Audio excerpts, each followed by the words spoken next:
Imagine you download a file from the internet. Now, how do you know it hasn't been changed by someone? Or think about this. How does a blockchain make sure no one can secretly modify your past transactions? Now, the answer to both is hashing. So today we are going to break down hashing in the simplest way possible. Like what it is, its core properties, how it's used in the blockchain, and finally, how it's different from encryption. And one more important thing. You might have heard that people use encryption as if it is same as hashing, or even use the terms interchangeably. But that's actually wrong, right? So in this video, we are also going to clear that confusion once and for all and see why hashing and encryption are fundamentally different concepts.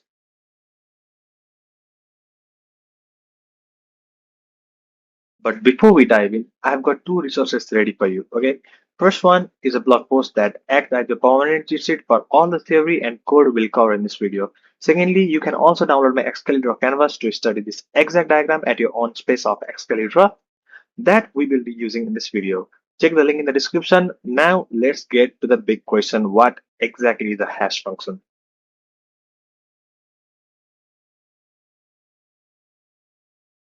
So now let's simply understand what a hash function is, okay? So a hash function is a mathematical function that takes an input, okay? Any input. It could be a hello string, it could be my name, it could be your name, or any kind of large file like image or any kind of data that comes in your mind simply. And it converts it into a fixed size string called a hash, okay? We simply refer it as a hash. Now, here comes the important part, right? So no matter how big or small your input is, the output size stays the same. Okay, so that is a key principle. Output size stays the same no matter the input size.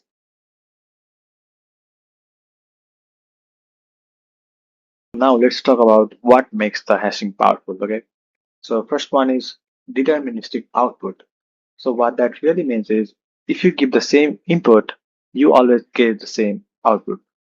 So no randomness or no surprises. So if I hash a blockchain today or tomorrow or even 10 years later, it will get exact the same hash. So why it is so secure? Okay. The second one, we have avalanche effect. So what that means is even a tiny change in an input creates a completely different output. Okay. For example, let's take a hash for a hello with all the lowercase like HELLO. And let's take hash for the another hello but this time with a slight change. Okay, the change is with the first letter uppercase. Just one capital letter and it changes everything. So you will get the completely different hashes for these two statements, although they are somehow similar, but the only change is the first letter, which is uppercase. So this makes hashing extremely sensitive and secure.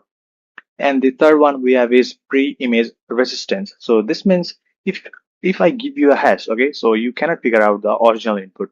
So it is irreversible, okay. So it's a one-way function and you can go from input to hash, but not from hash to input. So this is why passwords are stored as hashes. So even if the hacker, or any spy gets into the database, but he cannot see your password directly because it has been hashed and stored in the database. So last one we have collision resistance. So this one is subtle but kind of important, right? So it means it's extremely hard to find two different inputs that produce the same hash, right? If collisions were that easy, the whole system would break. So imagine two different transactions having the same hash. That kind of creates chaos, right? Now, for more better analogy, imagine a fingerprint scanner on your phone, right? So when you place a finger on it, the phone doesn't store your actual finger. Then what it does? Instead, it creates a unique pattern, okay? A digital representation of your fingerprint. Now think about what makes this powerful. Okay, so every time you place the same finger, it generates the same pattern. So it can recognize you. So that is one important thing. And the other is even a tiny change, like a cut or different finger, creates a completely different pattern. And we have seen this in our daily life. Okay. Now here's the key part. From that stored pattern, you can't recreate the original finger, right? So it's quite obvious. And that's why exactly why hashing is embedded in the fingerprint system as well. So when we say hashing is like a digital fingerprint, we literally mean it uniquely identifies data, but without ever exposing the original data itself. So that what makes the hashing more powerful.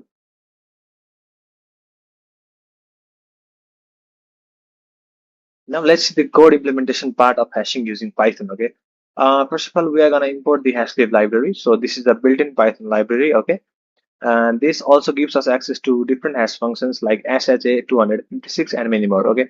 So SHA-256 here is a kind of hashing algorithm that we will gonna talk about more in the upcoming sessions. Now, for now, just get in mind that SHA-256 is an hashing algorithm, okay?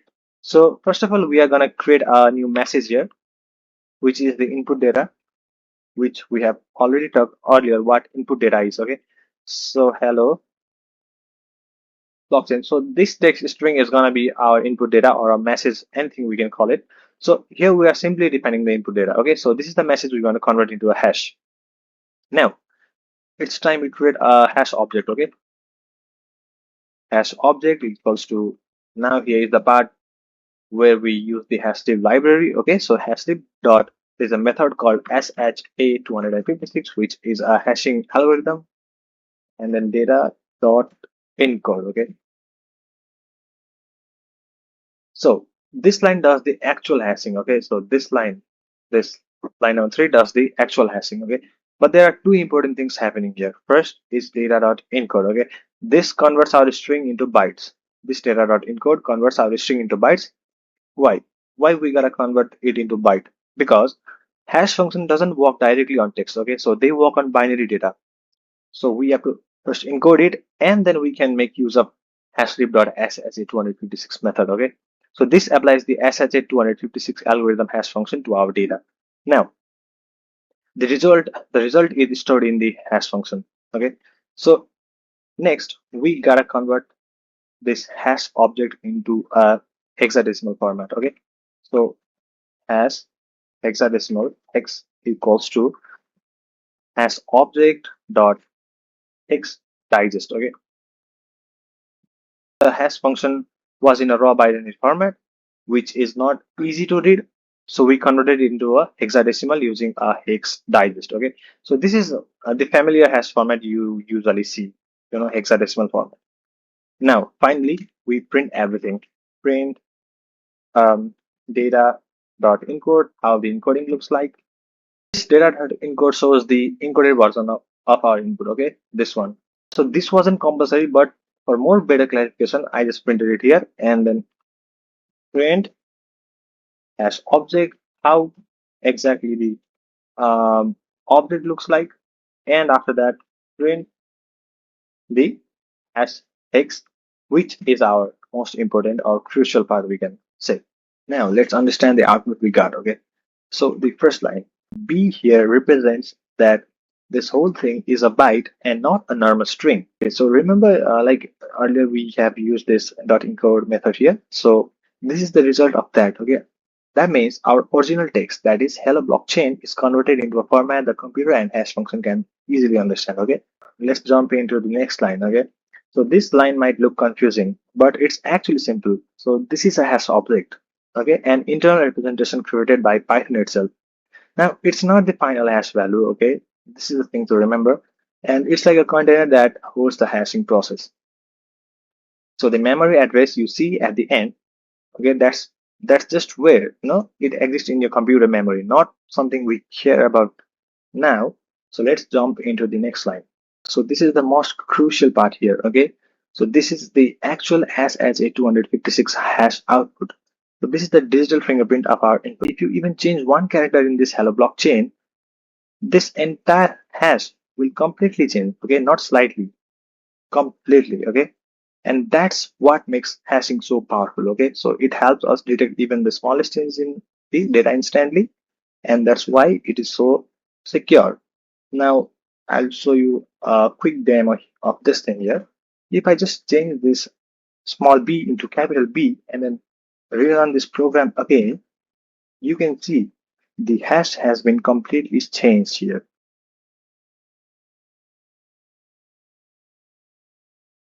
Now let's get into the avalanche effect, okay, which seems simple but more powerful and sensitive in terms of hashing. Okay, first of all, let's define a function, and I'm going to name this function as SHA-256, and we are going to send the data, our input data, as a parameter. Okay, so this is just a reusable function. And I will also import the hashlib library. Okay. So now we are going to return something we have already discussed about right here in these three lines altogether. Okay. So that is hashlib dot sha256 method, and inside we are going to encode our data into bytes. Okay.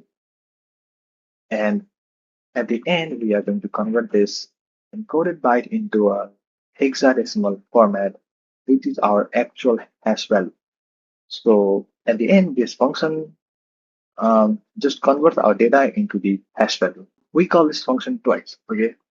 Now, at first glance, these two inputs look almost identical. Okay, these two hello look almost identical. The only difference here is the capital H. Okay, so let's run this Python avalanche py. So look at these outputs. Okay, they are completely different. Not slightly, not a few characters change, but completely different from start to end, as you can see here. Let's quickly talk about hash algorithms. And there are many hashing algorithms out there, but in this world of blockchain, there are especially two important. Okay, the first one is SHA-256, and second one is KK-256. Okay, and this is the hash function used in the Bitcoin. This SHA-256 is used in the Bitcoin. Okay, and it produces a 256 bit hash, which is why it is called SHA-256. In that way, it makes sense, right? And it is extremely secure, widely trusted, and it is used in the proof of work mining, which is a most important part right here. Okay, and has been tested over years, and that's why Bitcoin uses this. And second one we have KKX 256, and this is widely used in Ethereum. Okay, and it is built differently compared to SHA 256, but the core idea is still the same. That is secure hashing. Okay, and in Ethereum, KK256 is used for things like generating wallet address and transaction hashes. So even these algorithms are different internally, but they both follow the same goal at the end, right? Okay, so take any input and turn it into a secure fixed hash.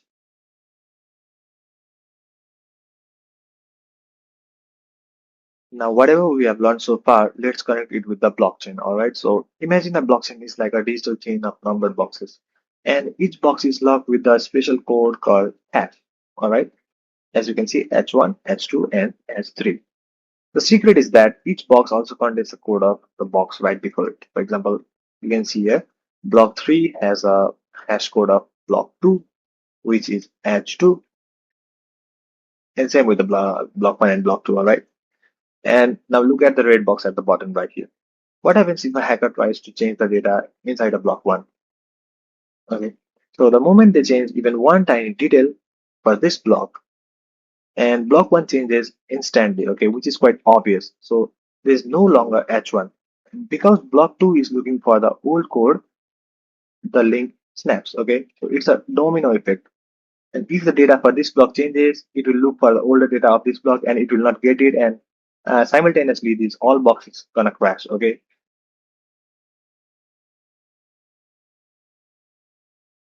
So now let's jump into the transaction hash of a blockchain, all right. So every single transaction on a blockchain has its own unique digital fingerprint, okay? So which we call a hash, which we already have talked earlier about this, right? So think of this as like a permanent ID right here in this case. Okay, so instead of system having dig through every tiny detail like who sent what to whom or how much every single time. So you can just look at this one shortcut, right? And it's basically a massive shortcut, you know. Instead of looking all those things, just look at one ID. That's quite simple. And since the hash is unique to that specific data, yeah, associated with that ID, the system can instantly verify everything, right? So just by checking that ID. But here's the cool part, okay? So if you change even 1 cent of the transaction, the hash would look completely different, which is called avalanche effect, which we already talked earlier, right? And the system would know immediately that something is fishy here.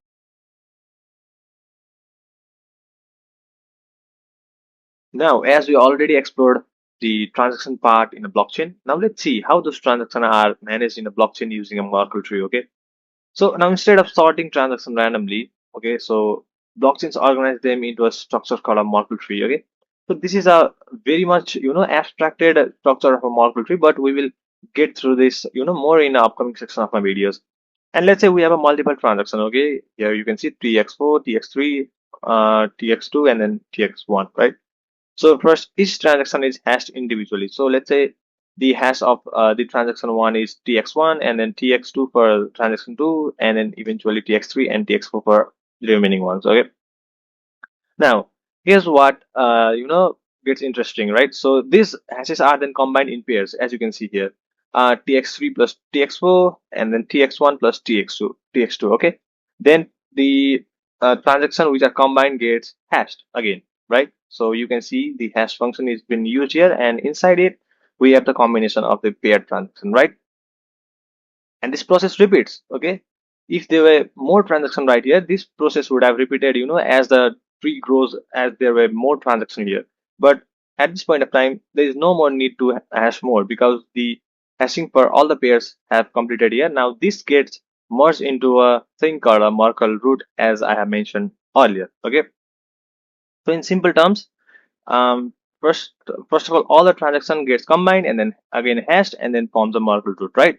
So this is the common principle of a Merkle tree. If one of the transaction hash changes here, okay, either it could be a transaction one or transaction two, then it's quite obvious that hash here also changes, right? And eventually, if the hash here changes, then the output of the Merkle root here, or the hash of the Merkle root, also changes, right? So this makes verification extremely efficient. So instead of checking each and every transaction, you just compare the Merkle root. We will be explicitly learning about this, okay, in the upcoming session. So if this feels a bit of a new or kind of heavy, so that's completely fine, right? So for now, just keep in mind that a Merkle tree is a way to combine all the transaction into a single hash called a Merkle root. Okay, so that's all you need for now.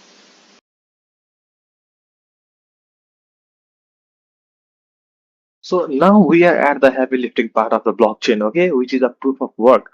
And this is essentially the engine behind the mining process, okay? So you can see the miner at the top, all right? So their job is to find a hash, that meets a specific condition or a kind of a difficulty, okay? So for example, the hash has to start with a long string of zeros, okay? Like this, 0, 0, 0, and then all of characters, all right? So to do that, they use a little variable called nones. Now we'll do a deep dive into how nones actually work in the next section. But for now, just imagine it's like a magic number that a miner changes over and over, to get a different result of the hash function through the hash function. All right.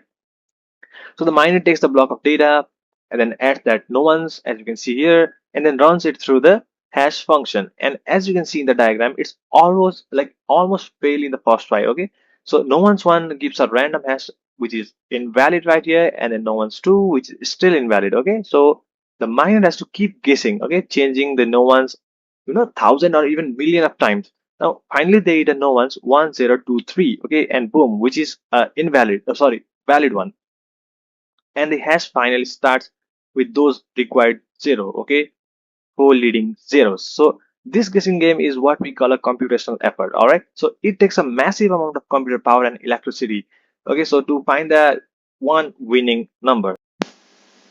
So you can think of proof of work like a high security combination lock with a millions of possible positions, okay?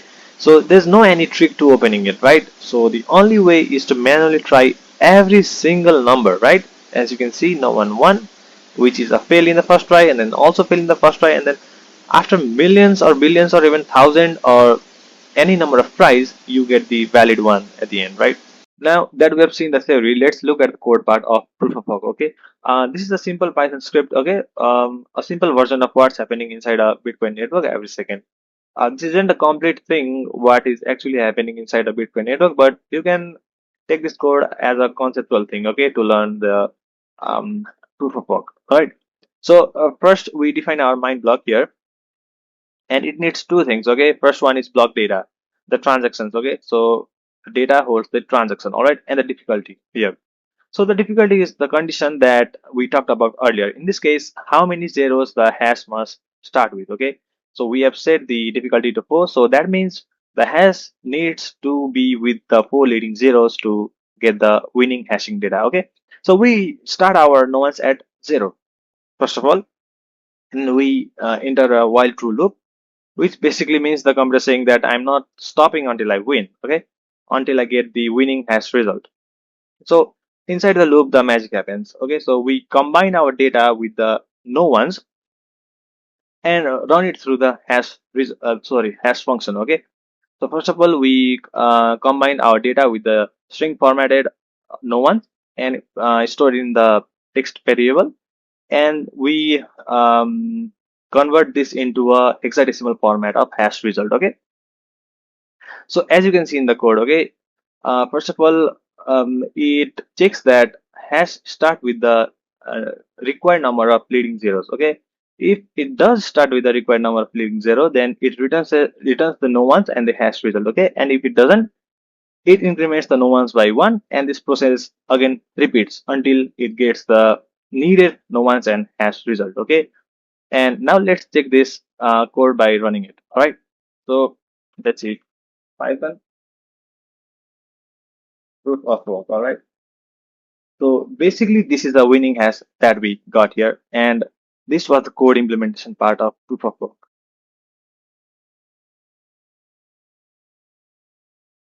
Let's see how encryption is different from hashing. Okay, so a lot of people confuse encryption and hashing, but the diagram makes it clear, right? So encryption is a two-way street, and hashing is a one-way street. Let's see how. Let's look at the encryption first. So it's built for confidentiality, okay? So which means that keeping data secret simply. I think of it like a secret message logged in a box, all right? So you start with your original data or a plain text or anything like hello text or anything. So you need a specific key to encrypt the data first. Okay, so after applying the key with the plain text or any kind of data gets converted or gets encrypted into a ciphertext, okay, which is like XYZ123. Okay, so it looks similar like that. And here's the critical part. Okay, so to get your hello back, you must use the key that you use here to encrypt the data here as well. Okay, so if you have to get your original data or a plain text you have inserted here, you again need to have a key which you used before, okay, to get the original data. Now let's see the hashing part. Okay, it is a one-way street. Let's see how. This is designed for integrity, okay, which really means that proving data hasn't been changed. Okay, so proving the data that hasn't been changed, or my data hasn't been changed. Okay, it's like turning a fruit into a smoothie, which you can't turn a smoothie back into the fruit. Okay, you take your original data and say the sentence based on this $50. Okay, and put it through a hash function, and then output is a unique digital fingerprint. Okay, which is the hash like we talked earlier, like A123 C. So it can be anything like this. So the defining rule is right here in the red. Okay, so cannot be reversed. Okay, you can't dehash what you have already hashed, right? So as like you can't turn smoothie back into fruit. Okay, so you can only verify it using the Merkle root which we studied earlier, right? So now we have seen everything, like what hashing is, why it is secured, how blockchain uses it, and even how it works in the code, right? So from securing password to powering Bitcoin and Ethereum, hashing is everywhere. And if you are getting into Web3 or backend systems, this is a must know concept, right? So if this helped, like and subscribe, and next we will break down blockchain step by step in the upcoming videos.